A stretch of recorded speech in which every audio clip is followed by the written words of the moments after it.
Hi, this is Wide on Mini Spotlight. I'm your host, James Lott Jr., and I'm coming back to you again with another episode. This is kind of a mini recap. I usually don't do these. This is a mini recap of Young and the Restless, the week that was, of like August 31st through, this last weekend, Labor Day week, or this whole week after Labor Day weekend. I don't usually normally do these. I used to do the Restless rap. I created that on AfterBuzz TV. They're still there. They're not there every Sunday. Apparently, they've had some things going on. So this is kind of dictated by the fans. The fans have been asking me what I think, and so I'm going to tell you a few things I think about this week. It's not going to be very long. It's really quick, but I just want to give you some ideas, some takes on what I think of what's going on in Restless. Young and Restless in general right now, to me, is watchable. I am watching it. They have some storylines that I think are good, and some I'm like, okay, that's usual, it's normal for a soap. But I don't know about you out there, but sometimes there are times when I'm busy fast forwarding a lot of stuff, and there are times when I'm watching the whole episode. And right now I'm kind of watching the whole episodes. They're keeping enough interest for me. There's enough story going around that I like. And this last week, I thought it was interesting. I have my notes, so I'm looking down. I have my notes. The Phyllis and Adam thing is very fascinating. Seeing my girl Michelle Stafford as Phyllis is just inspired. She is, she's so good. Her acting choices are just so good, and I didn't realize how much I missed her as Phyllis. I just didn't realize. I used to Gina told me when she was doing it. I used to her doing it. I liked her portrayal, but then having Michelle come back, I was like, yeah, this does feel good, and I feel like she is playing her a little fresher. It's a fresher take to her, as she said on the show she did with me on AfterBuzz TV. She's playing a fresher take of it, so I think I see that. I can feel it in her performance.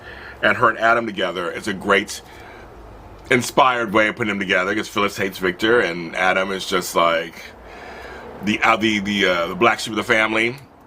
Okay, I want to see what they're going to do. I love the way they talk to each other, and the way he's always sniping at her. And it could really work. It could really work. I kind of like that. Chloe and Chelsea made up. That was a long overdue scene. I just know the girls in real life are friends in real life, so it's kind of like, oh, they're friends in real life. But those scenes were so good and so well acted and well written.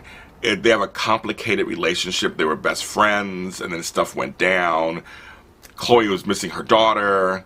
There were a lot of things that went on that it was a complicated relationship. It just really was, and you could tell even when they were fighting how much they really conveyed. Those actresses, Elizabeth Henderson and Miss Kara Egan, just really conveyed how much they wanted to be friends again, even though they were so mad at each other. I mean, Chloe was very much apologetic, but that Chelsea was so mad at her. But they missed the friendship, and they totally made up. And it was like, and I liked that also. That was really good. The controversial Jack and Victor getting along.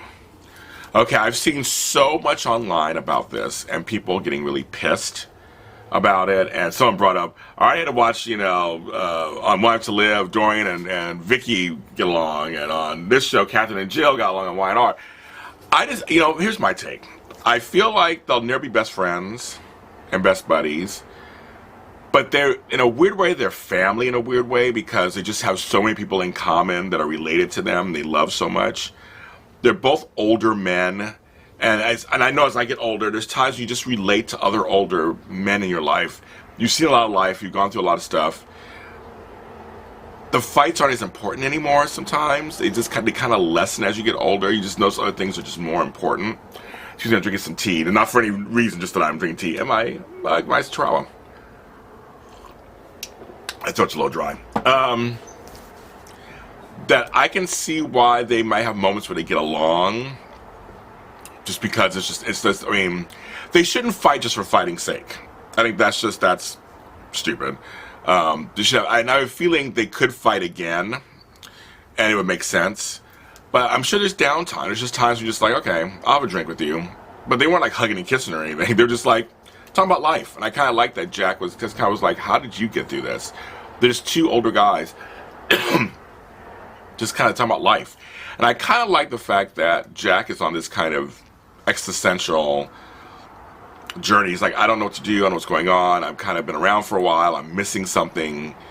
Many of us can relate to that, and I think, and especially as we get older, many of us can relate to that. So I think it's an interesting storyline, but I don't mind Victor and Jack talking to me once in a while. I mean, they're not really, again, I don't think they're going to be buddy-buddy, but just kind of slowing down the fighting once in a while, I think that's fine.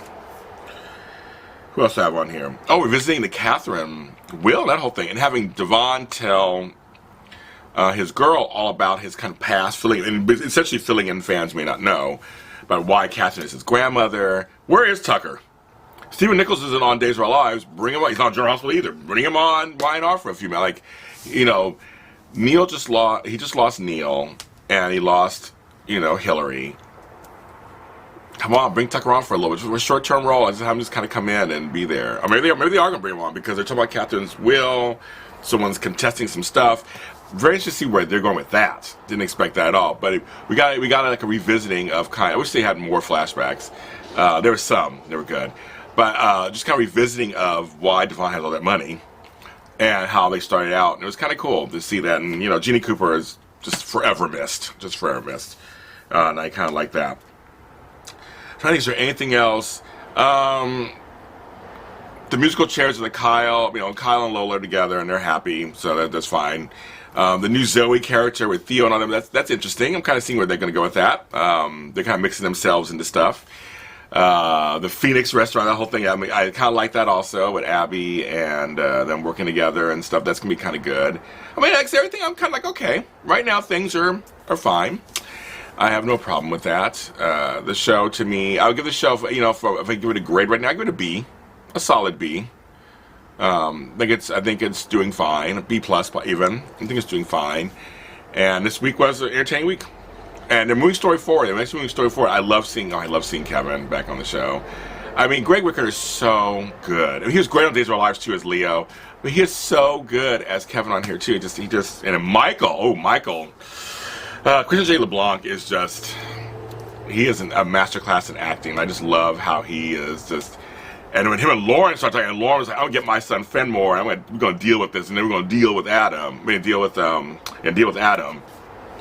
That's right, Tracy Beckman. You tell her, she's been playing Lauren for so long, she's so good and so beautiful and talented. So that's kind of my mini recap, not anything too long, a mini recap of Y&R the week after Labor Day kind of thing, and I just love the show. Why Not Many Spotlights? We are on iHeartRadio, Spreaker.com, and iTunes as a podcast, and then we're on YouTube under JLJ Media as the new season of Why Not Many Spotlights Season 4. We're on there as a video, so you can watch either one of those or listen to one of those. Subscribe, comment, rate if you're there. Do that, and let me know what you think. And I'm happy to be back doing these. I love talking to you, so please let me know what you think, and let me know how you feel about this episode and other episodes, and what you think about Y&R right now too. I want to know. I want to know what it is that you're thinking too, because it's right now, well, Bold and Beautiful's #1 show right now, but Y&R is one of the top rated shows on TV, and I'm really curious what you think after all these years. I'm James Lott Jr. See you next time.